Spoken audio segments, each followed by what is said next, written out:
Spiderman brand new day का second trailer officially अभी release भी नहीं हुआ और इंटरनेट पर ऑलरेडी आग लगना शुरू हो चुकी है। कल स्पाइडरमैन ब्रांड न्यू डे का सेकंड ट्रेलर लीक हो चुका है और शॉकिंग बात यह है कि ट्रेलर 1 भी इसी तरीके से लीक हुआ था। अब इस वीडियो में मैं फ्रेम बाय फ्रेम ब्रेकडाउन तो नहीं करूंगा, लेकिन आप लोग को एक ओवरऑल समरी दूंगा कि हमें लीक ट्रेलर में देखने को क्या मिला है, और जब एक बार ऑफिशियल ट्रेलर रिलीज हो जाएगा तब मैं उसका फ्रेम बाय फ्रेम ब्रेकडाउन जरूर करूंगा। तो अगर उस वीडियो को मिस नहीं करना चाहते तो चैनल को सब्सक्राइब जरूर करें। तो चलिए स्पॉयलर्स का ध्यान रखते हुए शुरू करते हैं। इस ट्रेलर को देखने के बाद मेरा सबसे पहला रिएक्शन यही था कि हमारी पिछली सारी प्रेडिक्शंस गलत हुई, और मुझे इस बात की खुशी भी है क्योंकि कुछ दिनों पहले जब हमने ब्रांड न्यू डे की स्टोरी डिकोड करी थी तब हमने ग्राउंडेड स्पाइडरमैन स्टोरी को इमेजिन करा था और ऐसा स्पाइडरमैन को इमेजिन करा था जो अपनी लाइफ को दोबारा रिस्टार्ट करेगा।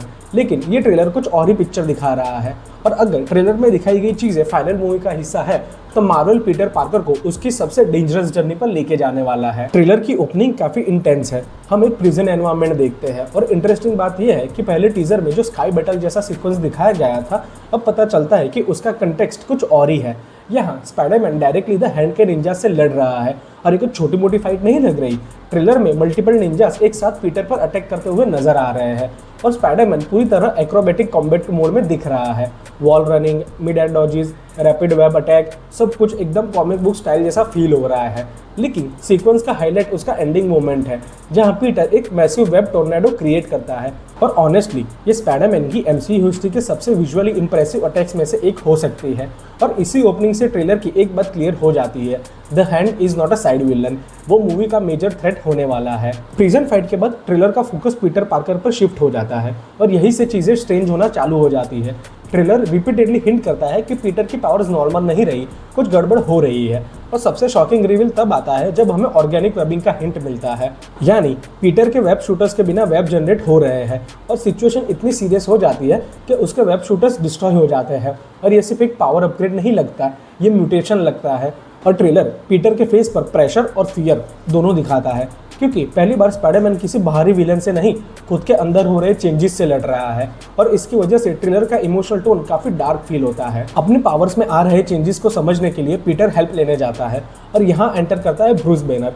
ऑनेस्टली ये वही पॉइंट है जहाँ ट्रेलर का स्केल अचानक से बढ़ जाता है, क्योंकि अब तक मूवी रिलेटिवली ग्राउंडेड लग रही थी, लेकिन ब्रूस बैनर के आते ही एमसीयू क्रॉसओवर एनर्जी फील होने लगती है।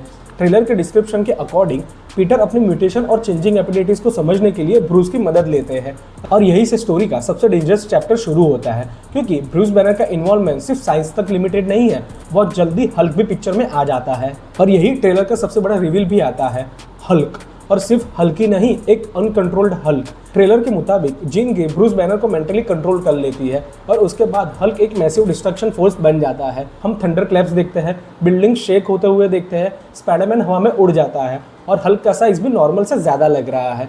ऑनेस्टली अगर ये सीक्वेंस फाइनल मूवी में है तो ये स्पाइडरमैन की बिगेस्ट लाइव एक्शन फाइट बन सकती है, क्योंकि ये सिर्फ एक्शन नहीं लगता, ये सर्वाइवल लगता है। पीटर हल्क को हराने की नहीं, उसे रोकने की कोशिश करता हुआ नजर आ रहा है, और इसी वजह से ये फाइट इमोशनली भी और इंटरेस्टिंग हो जाती है। अब यहाँ पे एक बात गौर करने वाली है, हल्क का कलर ग्रीन नहीं ग्रे नजर आ रहा है। अब ये ट्रेलर लो क्वालिटी में है इसलिए ऐसा फील हो रहा है, या एक्चुअली एमसीयू हल्क को ग्रे कलर दे रहा है, ये तो ऑफिशियल ट्रेलर आने के बाद ही पता चलेगा। ट्रेलर में सबसे मिस्टीरियस प्रेजेंस जीन की लगती है, और जो डिटेल सामने आई है उसके हिसाब से वो मूवी में मेन एंटागनिस्ट हो सकती है। इंटरेस्टिंग बात यह है कि यहाँ ट्रेडिशनल विलन जैसी अप्रोच नहीं दिखाई गई, ना जाइंट आर्मी, ना वर्ल्ड डोमिनेशन स्पीच, बल्कि माइंड कंट्रोल दिखाया गया है, साइकिक मैनिपुलेशन दिखाया गया है। ट्रेलर में कई मोमेंट्स ऐसे हैं जहां सिविलियंस फ्रोजन नजर आते हैं और हल्क भी कंट्रोल के बाहर लगता है, यानी थ्रेट फिजिकल से ज़्यादा मेंटल है। और पीटर जैसा कैरेक्टर जो ऑलरेडी लोनलीनेस और इमोशनल ट्रॉमा से गुजर रहा है, उसके लिए ये विलन और भी डेंजरस बन जाता है।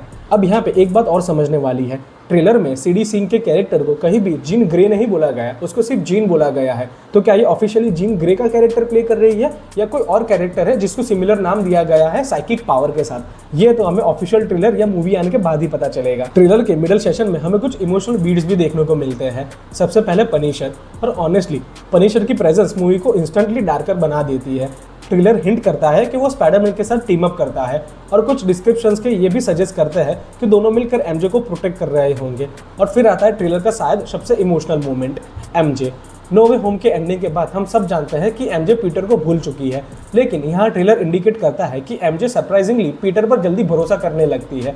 और अगर ये मूवी में एक्चुअल डायरेक्शन है तो ये पीटर के कैरेक्टर के लिए बहुत इंपॉर्टेंट डेवलपमेंट हो सकता है। ट्रेलर का एक और इमोशनल मोमेंट है आंट मे, लेकिन फिजिकल फॉर्म में नहीं, वॉइस के रूप में, जहां बैकग्राउंड में हमें with great powers with great responsibility Aunt May की आवाज में सुना जाता है। इसका इम्पैक्ट पीटर पर काफी इमोशनल लगेगा, क्योंकि नो वे होम के बाद पीटर की लाइफ में आंट मे का एब्सेंस सबसे बड़ा इमोशनल वाउंड था और ट्रेलर क्लियरली उस वाउंड को दोबारा टच करते हुए नजर आ रहा है। और फिर आता है ट्रेलर का फाइनल मोमेंट, जो शायद पूरे ट्रेलर का स्ट्रॉन्गेस्ट शॉट है। स्पाइडरमैन एक कोलैप्सिंग बिल्डिंग के नीचे ट्रैप्ड, अलोन और पूरी तरीके से प्रेशर में। और ऑनेस्टली ये शॉट मुझे कॉमिक स्पाइडरमैन की याद दिला देता है, क्योंकि स्पाइडरमैन की बेस्ट स्टोरीज वही होती है जहां पीटर फिजिकली नहीं इमोशनली भी टूटने के करीब होता है, और ब्रांड न्यू डे का ट्रेलर एग्जैक्टली वही फीलिंग देता है। ओवरऑल ये ट्रेलर बहुत इंटरेस्टिंग पिक्चर पेंट करता है। एक तरफ द हैंड और पनिशर जैसे स्ट्रीट लेवल एलिमेंट्स हैं, दूसरी तरफ हल्क और जीन ग्रे जैसे मैसिव एमसीयू लेवल थ्रेट्स, और इन सब के बीच में खड़ा है पीटर पार्कर, एक ऐसा पीटर जिसकी दुनिया पहले से ही टूट चुकी है और जो अब शायद अपनी सबसे बड़ी चैलेंजेस का सामना करने वाला है। अगर ये ट्रेलर फाइनल मूवी को एक्यूरेटली रिप्रेजेंट करता है तो ब्रांड न्यू डे सिर्फ स्पाइडरमैन 4 नहीं हो सकती, ये पीटर पार्कर के चैप्टर की सबसे डार्क और पर्सनल स्टोरी बन सकती है। और ऑनेस्टली अब मेरी एक्साइटमेंट इस मूवी को लेकर पहले से ज़्यादा और बढ़ चुकी है। तो अगर वीडियो पसंद आई हो तो इसको लाइक करना, चैनल पर नए हो तो सब्सक्राइब करना और बेल आइकन दबाना मत भूलना। मैं मिलता हूँ आपको अगले वीडियो में, तब तक के लिए गुड बाय।